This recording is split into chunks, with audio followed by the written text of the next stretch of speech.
the judiciary, how has been corrupted to an extent that it has become a threat to democracy. Judiciary in Nigeria has become a threat to democracy. I think to an extent now, the administrator of Rivers State should have, by this point in time now, pack his load from government house of Rivers State and leave that place automatically, because the High Court in that state has passed judgment on his appointment as illegal and has no jurisdiction to lay his hand on the allocation of Rivers State to administer anything in form of administration in that place, because it has been rendered illegal. That is the very fact. It's a developing story, and I can tell you that the judge that passed that judgment on a bus in Rivers State recently made it very clear that his presence in Rivers State is illegal.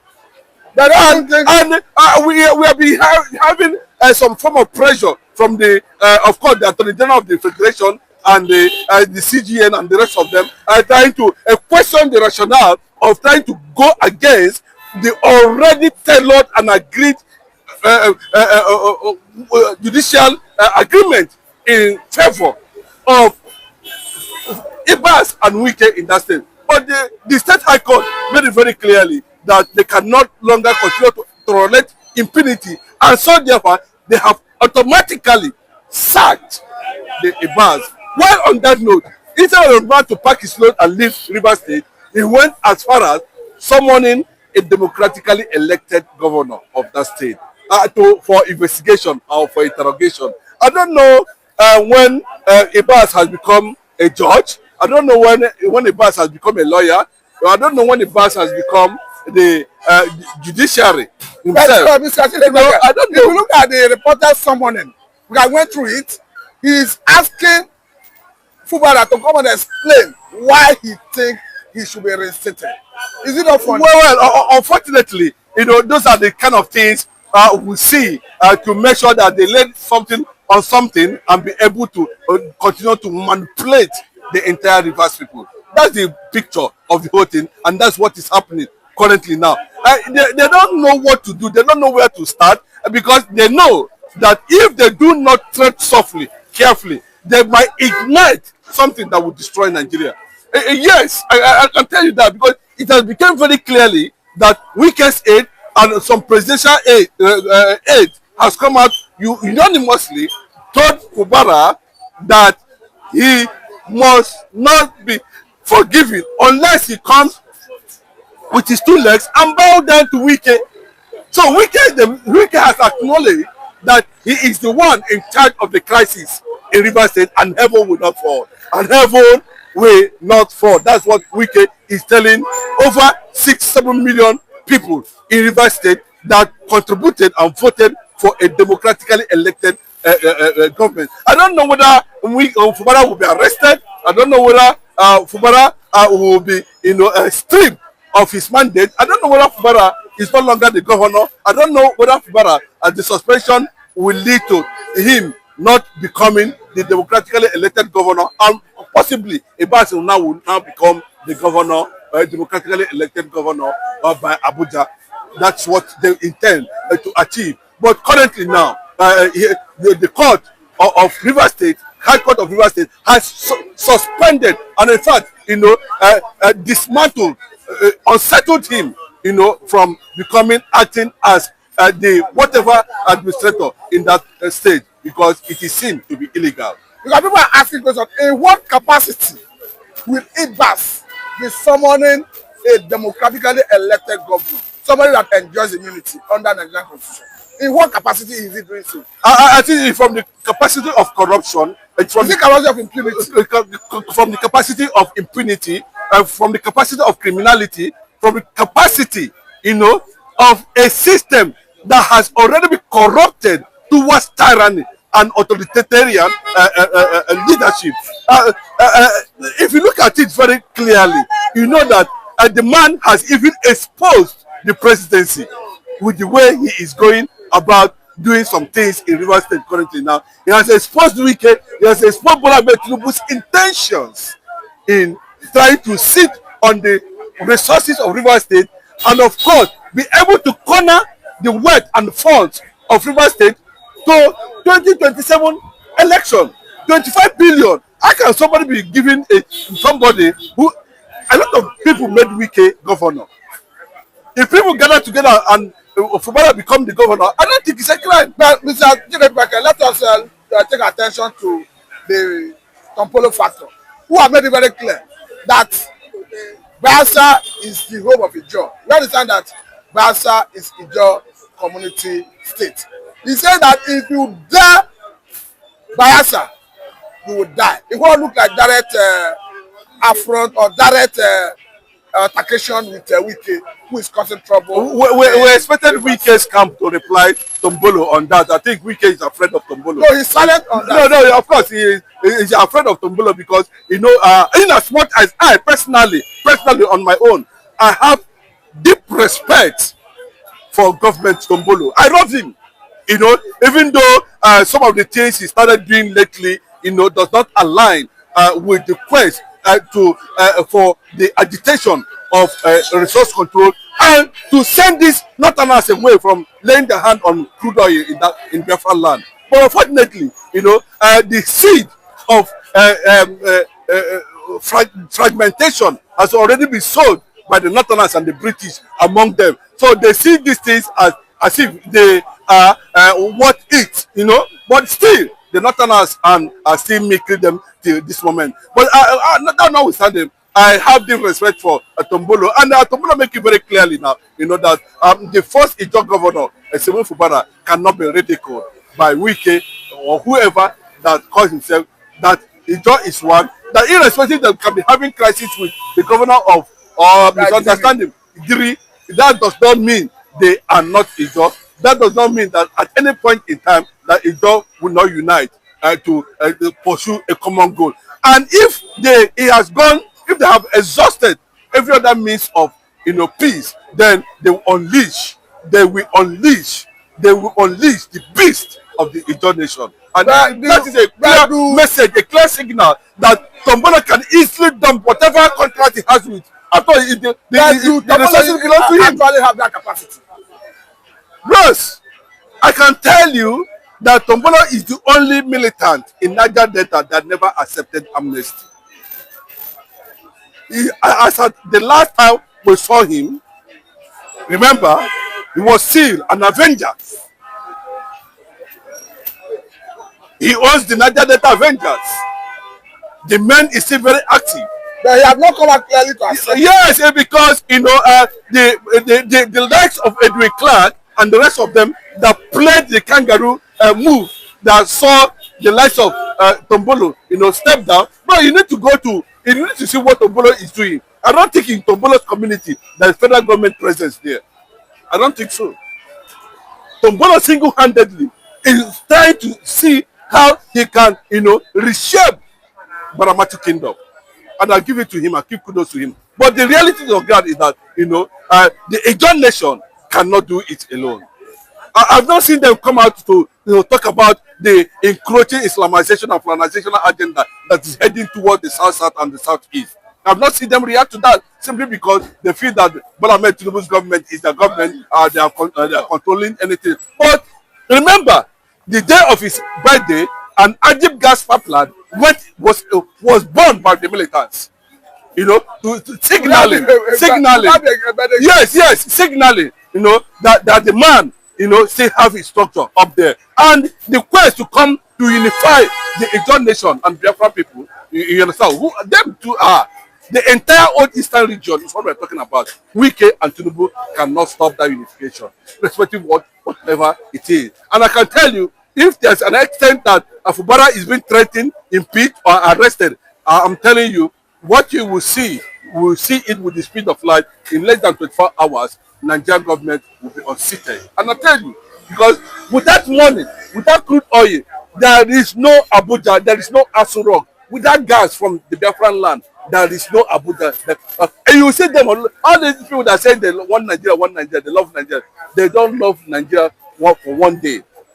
So they are driving for the money. You see under Buhari, we saw the Minister of Petroleum, Buhari, under Bola Ahmed Tinubu, Minister of Petroleum, Bola Ahmed Tinubu, all of them, you can see what is actually going on. But how long with the people of the Ijaw people, or whatever, the Shekiri, the Soko, and the rest of them, who saw Igbo people as whatever reason they are seeing them, come to their sensibility and understand the fact that the Igbo, for 64 years of Nigerian independence, or 65 years, the Igbo have never neared oil well. But still, they become the richest, the fourth richest, and the sixth most traveled tribe in the world. That is a mystery from tell you, because remember that you yourself the other day made it very clear that the Igbos are the fourth richest in the world, the most traveled globally, the sixth most traveled in the world. And I keep on saying it. For you understand? Without government presence, what is that? I'm not the kind of say that, but Biafra, let them continue to enjoy it because that's what they want. The era of Biafra war has gone, and they feel that no, Igbo man don't care. The Igbo man believe in his chi, as simple as that, and God has been doing it. But I can tell you that in 40 states of Biafra province, there is no ethnic nationality that is not recognized. I can tell you that. You will see what will take place immediately after the launching of the Biafran embassy in Washington. Bro, the world is not going to look at whether you are Tombolo or whether you are Sarino Kuba or whatever you think. You understand? What matters is that the nation you are talking about have the economic power, the economic strength, the military force to stand any form of invasion before they can grant you. Bro, you know what we're talking about this is that, now it has become a reality that Nigeria is under threat. Gowon is crying. Everybody is crying. Danduba is crying. All the people that fought Biafra are crying. The God of those women, Igbo women that were killed in the north in 1967 are still watching, looking, geographical territory. And we understand it. We took it with both hands. We struggled. But no, Nigeria doesn't need pity, but because Nigeria never pitied an Igbo man. I can tell you. So whatever sacrifice the Igbos have done in the past for Nigeria, please let it be on the record. Maybe only Igbo get to Nigeria. Other people. So they are slot. Who would they leave it for? And they should give it to Yorubas and Hausas because that's those that are taking their slot already. And they should. But is it not a blessing to them? They should multiply it so that all of them will join together and move ahead. As simple as that. The spirit of Igbos has left Nigeria for decades now, and they must understand that. Nigeria, you know why what we say we don't need, we're not joining any protest, we're not part of any this thing, we're not anything they do. Let them themselves, even if Peter Obi become president today, bro, we are not interested in this entity called Nigeria. Even if Peter Obi's presidency. I'm telling you, unless the world refuses to recognize Biafra, I'm telling you the honest truth. And that's the truth. Everything is being targeted on Igbo man. If there is sabotage Igbo, if there is misappropriation Igbo, if there is hate Igbo, everything is factored out. And I can't be part of the continued conspiracy of pretending not to know the truth because you feel that why are you bringing Igbo factor into the Nigerian military? Again, Nigeria. Are you not seeing a better Nigeria in Peter Obi's presidency? What? Are you not seeing a better Nigeria in Peter Obi's presidency? But even if it's not for 8 years, we'll return back to square one. So what is it?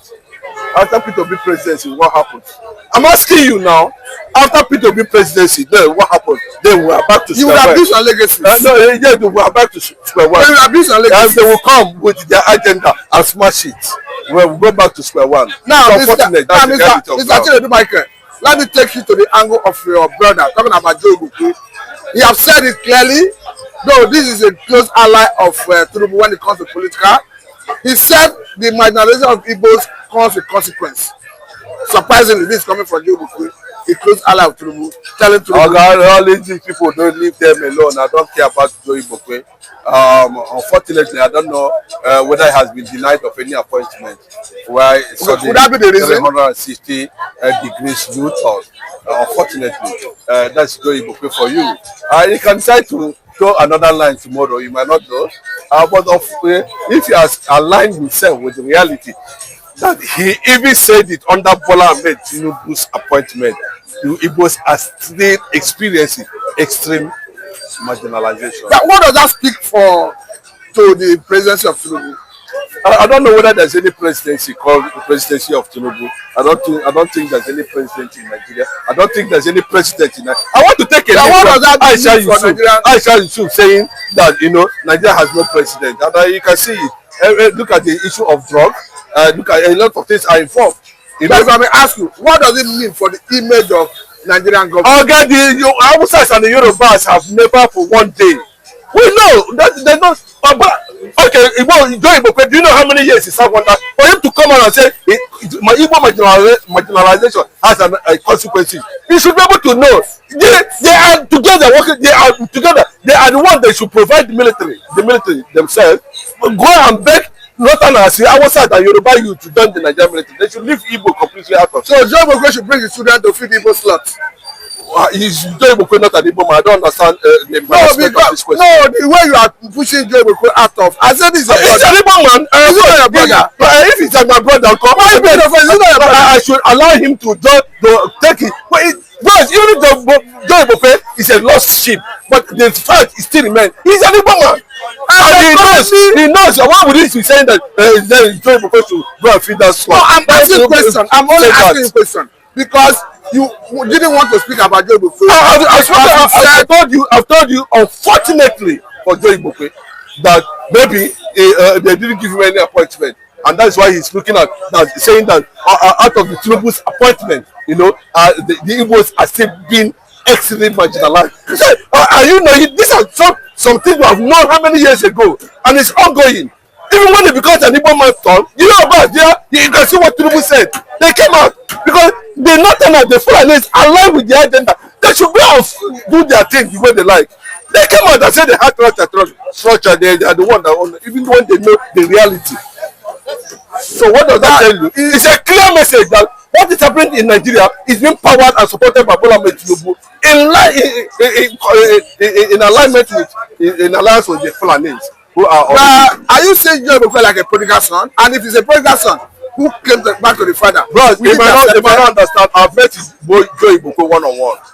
I understand he's your brother. Yes, I've met him. I don't know. You don't need to say you. I don't know you understand he's my brother. By his name, you should know. I don't want to know where he comes from. He's another brother man. You understand? But I've had interactions with him some time ago, many years ago, and I can tell you, his position and what he does. These are people Bola Ahmed Tinubu pick from the scratch and made them what they are, and they don't feel like moving out from that quarters, from that space where they felt that it was the quarters that made them. That's the orientation. As simple as that. Likewise, every other person. You saw Red Mockery championing drug protests in London against Tinubu. Where is him now? Bola Daniel, a spokesperson to Atiku. What happened? So you can see. So maybe that's why it's talking from. No, that is the same thing I'm telling you now. You see, not the same thing I'm talking about your Igbo too. You understand? But if you have said that anyway, it tells you that the gang up is still ongoing. But let me tell you, any day they realize that the Igbos were not conquered in Nigeria, maybe they will start to have a rethink. That's the fact. I think I must say very thank you for that. If you like, don't say thank you. But that does not take away the fact that we are trying to look at how to come about referendum if Adenana Kalo is left out of the room. My brother, let me tell you, see, I can tell you that somebody was just saying it, but it's not the Northerners, Hausas. Hausa does not, is the Fulani, or whatever they call themselves. I've given you the statistics now. In the South, but the issue of the political zone is because of crude oil. The issue that came about with endorsement of is because of crude oil. But we don't need the Northerners to tell us. We don't need the federal government of Nigeria to tell us. What we are seeking is solidarity with the international community and world leaders to recognize Biafra as a nation. As simple as that. That's what we need. France is out of it completely.